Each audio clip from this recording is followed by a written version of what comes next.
আমাদের অনন্য স্টোরি সকল প্রকার পার্ট গল্প দেখতে আমাদের চ্যানেলটি সাবস্ক্রাইব করে পাশে থাকা বেল আইকনটিতে ক্লিক করে অল নোটিফিকেশন অন করে দিন। সত্যি তো, আমি তো একজন ধর্ষক, আর ধর্ষক কখনো কারো বর হতে পারে না। জানি না লামিয়া আমাকে বিয়ে করতে রাজি হবে কি না।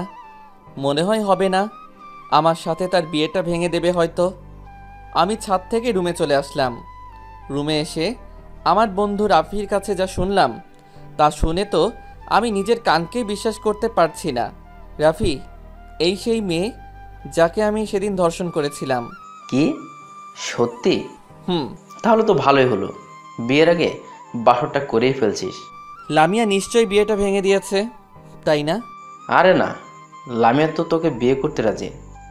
সবাই তোদের বিয়ের জন্য দিন দেখছে। সত্যি দোস্ত? আজ আমি অনেক খুশি। লামিয়াকে নিয়ে আমি নতুন করে ঘর বাঁধবো, যেখানে আমি আর তুমি ছাড়া কেউ থাকবে না। নিজের পাপের প্রায়শ্চিত্ত করার জন্য একটা সুযোগ পাবো। লামিয়াকে নিজের হাতে আংটিটা পরিয়ে দিয়ে বিয়ের দিন তারিখ ঠিক করে চলে আসলাম। সামনের শুক্রবারে আমাদের বিয়েটা ঠিক করা হলো। আপনারা সকলে আমন্ত্রিত, বিয়েতে আসবেন কিন্তু। আজ আমার গায়ে হলুদ। বাড়িটাকে অনেক সুন্দর করে সাজানো হয়েছে।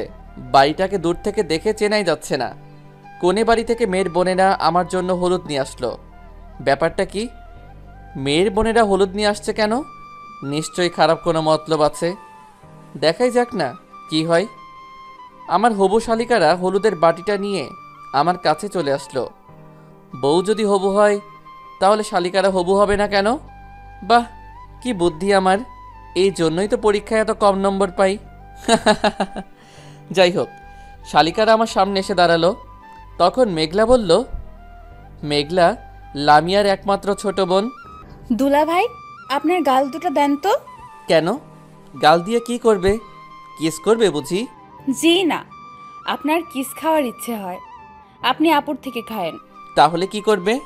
এই হলুদ দিয়ে আপনার দুগাল একটু আদর করব। কি ব্যাপার, হলুদ এমন লাল দেখা যাচ্ছে কেন? কি হলো দুলা ভাই, দেব? কি আর করব, হাজার হলেও তো শালিকা বলে কথা, তার কথা কি আর ফেলতে পারি? আমার দু গাল মেঘলার দিকে এগিয়ে দিলাম। নিজের ইচ্ছা মতো সবাই আমার গালে হলুদ মেখে দিয়ে হাসতে হাসতে চলে গেল। ওরা যাওয়ার কিছু সময় পরই আমার গাল দিয়ে আগুন বেরোতে শুরু করলো। দু গাল ঝালে জ্বলে পড়ে যাচ্ছে। তার মানে হলুদের সাথে মরিচের গুঁড়া মেশানো ছিল। খাইছে আমারে। বলেই দিলাম এক দৌড়ে সোজা বাড়ির পাশে পুকুরটাতে নেমে পড়লাম। সেখানে অনেক সময় থাকার পর বাসায় এসে গোসল করলাম।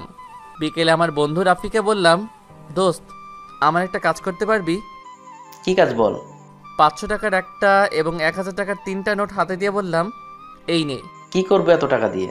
এই টাকাগুলো বাজার থেকে ছাপিয়ে নিয়ে আয়। কেন বলতো? এত প্রশ্ন করিস কেন? যা বলছি তাই কর। রাফি টাকাগুলো ছাপাতে বাজারে চলে গেল। রাতে টাকাগুলো ছাপিয়ে নিয়ে এসে আমার হাতে দিল রাফি। তারপর রাফি আর আমি একসাথে শুয়ে পড়লাম। কিছু সময় পর আমি বললাম, রাফি, কাল একটা কাজ করবি? তোর কোন কাজটা আমি করিনি বলতো? কালকে ওরা যখন টাকা নেওয়ার জন্য গেটে আটকাইবে, তখন এই ছাপানো টাকাগুলো ওদের দিয়ে চলে আসবি। কি বলছিস ভাই? ওরা জানতে পারলে আমাকে হেভি মার দিবে। তোকে যা বলছি তাই করবি। আর এত ভয় পাচ্ছিস কেন? আমি তো আছি। সেটাই তো বড় ভয়। কি বললি তুই? কই কিছু না তো। আমি আবার কি বললাম? আচ্ছা, এখন ঘুমা, কাল তাড়াতাড়ি উঠতে হবে। তারপর দুজন একসাথে ঘুমিয়ে পড়লাম। আজ আমার বিয়ে। সেই কখন থেকে ফ্রেন্ডের সাথে মাইক্রোতে বসে আছি, এখনো পর্যন্ত আমার চাচাতো খালাতো ফুফাতো বোনদের আসার কোনো নামগন্ধই নেই। আসলে মেয়ে মানুষ এইরকমই, একবার সাজতে বসলে আর উঠতেই চায় না। আমার বিয়ের জন্য একটা বাস আর একটা মাইক্রো ঠিক করা হয়েছে। ওই তো ওরা সবাই চলে এসেছে। তারপর সবাই চললাম কোনে বাড়িতে যাওয়ার উদ্দেশ্যে। মাইক্রোতে বেশ কিছু সময় অপেক্ষার পর আমরা বিয়ে বাড়িতে চলে আসলাম। বাহ, বাড়িটাকে বেশ সুন্দর করে সাজানো হয়েছে তো। বিয়ে বাড়ির গেটেই আমাদের সকলকে আটকে দেওয়া হলো। মিষ্টি আর শরবত খাওয়ানোর পর রাফি বলল, গেটটা এখন খুলে দিলে আমরা ভেতরে যেতে পারি। না না, আগে 5000 টাকা দিন, তারপর গেট খুলে দেওয়া হবে। ওমর খোদা, এত টাকা আমরা দিতে পারবো না, 1000 টাকা দে। জি না, 1000 টাকা আমরা নেব না। তাহলে কম কত চান বলুন? ঠিক আছে, আপনারা 3000 টাকাই দেন। আচ্ছা, এই নেন 3000 টাকা। এর সাথে আপনাদের 500 টাকা বাড়িয়ে দিলাম। তারপর গেট খুলে দেওয়া হলো। সকলেই যে যার মতো করে ভেতরে ঢুকলো। আসার সময় আমি আর রাফি রাজ্যজয়ী একটি হাসি দিয়ে চলে আসলাম। আমার গালে মরিচের গুঁড়া দেওয়া। এবার দেখো কেমন লাগে। ওগুলো তো আসল টাকা না, ওগুলো ছিল বাজারে ছাপানো টাকা। রাতের বেলা দেখে বুঝতে পারিনি কি ঘোলটাই না খাওয়ালাম ওদের। যাই হোক, আমাকে নিয়ে বরের আসনে বসানো হলো। সবাই আমার সাথে যে যার মতো সেলফি তুলছে। মনে হচ্ছে মনে যেন আমি মানুষ না, আমি একটা পোষা বাঘ চিড়িয়াখানা থেকে এখানে চলে এসেছি। তাই সবাই যে যার ইচ্ছা মতো সেলফি তুলেই যাচ্ছে। এদিকে রাফি একা একা একটি টেবিলে বসে আছে আর বারবার শুধু মেঘলাকে বোকা বানানোর কথা ভাবছে আর মনে মনে হাসছে। এমন সময় মেঘলা রাগী লুক নিয়ে রাফির সামনে এসে দাঁড়ালো। মেঘলাকে দেখেই রাফি ভয় দাঁড়িয়ে পড়ল। এইটা কি? কেন টাকা? এইটা টাকা? আমারে বোকা বানানো? দাঁড়ান, দেখাইতেছি মজা। রাফির আর পাইকে কথাটা শেষ হওয়ার আগেই দিছে একটা দৌড়। মেঘলাও রাফির পিছন পিছন দৌড় দিল। রাফি দৌড়ে সিঁড়ি বেয়ে ছাদে উঠে পড়ল। মেঘলাও তার পিছন পিছন আসছে। হঠাৎ মেঘলা পা স্লিপ কেটে রাফির উপর পড়ে গেল। রাফি নিচে আর মেঘলা উপরে, দুজন দুজনের দিকে অপলক দৃষ্টিতে তাকিয়ে আছে। এরকম কিছু সময় থাকার পর রাফি বলল, এটা কি হলো? কি হলো? আপনি এভাবে আমার উপর পড়লেন কেন? আমার কি দোষ? পা স্লিপ কাটলো বলেই তো। মেয়ে তো নয়, যেন 3 মনের লবণের বস্তা। কি বললেন? আমি লবণের বস্তা? তা নয় তো কি? তবে রে। বলেই মেঘলা রাফিকে মারতে শুরু করলো। রাফি মেঘলার হাতটা টান দিল। হাতটা টান দিতেই মেঘলার ঠোঁট এসে রাফির ঠোঁটের উপর পড়ল। দুজনেই নীরব হয়ে আছে। কিছু সময় পর মেঘলা রাফির উপর থেকে উঠে মিষ্টি মিষ্টি হাসতে হাসতে চলে গেল।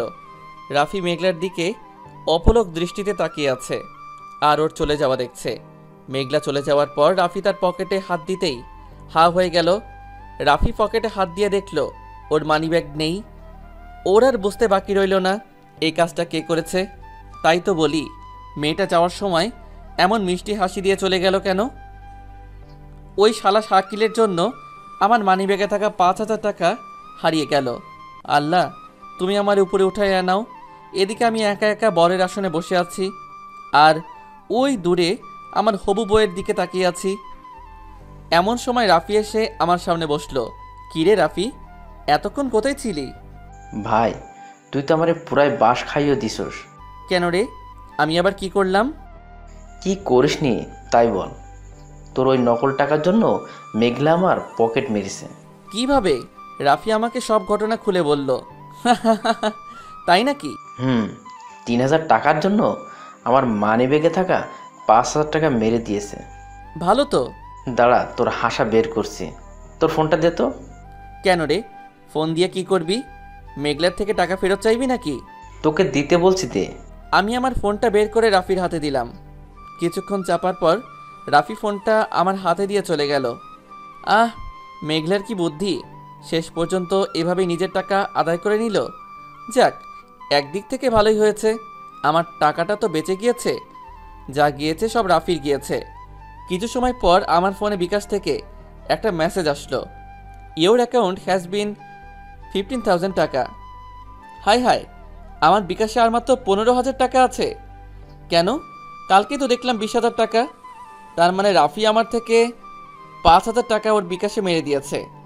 রাফি আমার বিকাশের পাসওয়ার্ড পূর্বে থেকে জানতো, তাই ওর টাকা ওয়েট করতে কোনো সমস্যা হয়নি। তাই তো বলি, রাফি আমার ফোন নিয়ে এতক্ষণ চাপতেছিল কেন? এবার আমি কি করি? সব টাকা শেষ পর্যন্ত আমার থেকে চলে গেল। আল্লাহ রে আল্লাহ, আমার মাইরা হালা, আমার 5,000 টাকাই জলে চলে গেল। তারপর আমাদের বিয়েটা সম্পূর্ণ হয়ে গেল। আমরা বউ নিয়ে বাসায় চলে আসলাম। বাসায় এসে বউকে বাসর ঘরে রেখে এসে বন্ধুদের সাথে বসে আড্ডা দিতেছি। বন্ধুদের সাথে আড্ডা দিতে দিতে অনেকটা সময় পেরিয়ে গেল। এদিকে আমার বন্ধুরা আমাকে ছাড়ছেই না। বাসর ঘরে কখন থেকে বউ আমার জন্য অপেক্ষা করছে আর এরা তো বুঝতেই চাচ্ছে না। আমি আমার বন্ধুদের বললাম, দোস্ত তোরা থাক, আমাকে এখন রুমে যেতে হবে। কেন রে, এত তাড়া কেন? বাসর ঘরে তোদের ভাবি আমার জন্য অপেক্ষা করছে। ভাবির কাছ থেকে আর দূরে থাকতে মন চাইতেছে না না? আচ্ছা যা, তবে বাসর ঘরে বিড়ালটা ঠিক মতো মারিস। তারপর আমি আমার বন্ধুদের কাছে থেকে আমার রুমে চলে আসলাম। রুমের দরজার সামনে দাঁড়াতেই চোখ পড়লো আমার চাচাতো মামাতো খালাতো বোনদের উপর। দেখি ওরা লামিয়ার সাথে বসে আড্ডা দিচ্ছে। আমি রুমের ভিতরে ঢুকতেই ওরা সকলেই রুম থেকে বেরিয়ে আসলো। বেরিয়ে আসার সময় আমার মামাতো বোন মায়া বলল, তোর সাথে এখানে আমি থাকতাম, কিন্তু কিছু স্বপ্ন স্বপ্নই থেকে যায়, তা কখনো বাস্তবে রূপ নিতে পারে না। ভালো থাকিস তোরা, লামিয়ারে কখনো কষ্ট দিস না। কথাটা বলেই মায়া রুম থেকে বেরিয়ে গেল। তখন আমার খালাতো বোন তানজিলা বলল, ভাইয়া, বিড়ালটা একটু জোরে মারিস কিন্তু। বলেই সবাই হাসতে হাসতে বেরিয়ে গেল। আমি রুমের দরজা আটকে দিয়ে লামিয়ার সামনে গিয়ে দাঁড়ালাম। লামিয়ার সামনে গিয়ে দাঁড়িয়ে ওর ওই গোলাপি ঠোঁট দুইটার দিকে তাকালাম। ওর ঠোঁট দুইটার দিকে তাকিয়ে নিজেকে আর সামনে রাখতে পারলাম না। আমি লামিয়ার দিকে হাত বাড়াতেই লামিয়া বলল, আমাকে একদম স্পর্শ করার চেষ্টা করবেন না। কিন্তু কেন? আমি তো এখন তোমার স্বামী। ধর্ষক কখনো কারো স্বামী হতে পারে না। তাহলে আমাকে বিয়ে করেছো কেন? আপনার পাপের শাস্তি দেওয়ার জন্য। আপনি কখনো আমার থেকে স্ত্রীর অধিকার পাবেন না। নেক্সট পার্টের জন্য অপেক্ষা করুন এবং সাথে থাকুন। সবাই ভালো থাকবেন। আল্লাহ হাফেজ।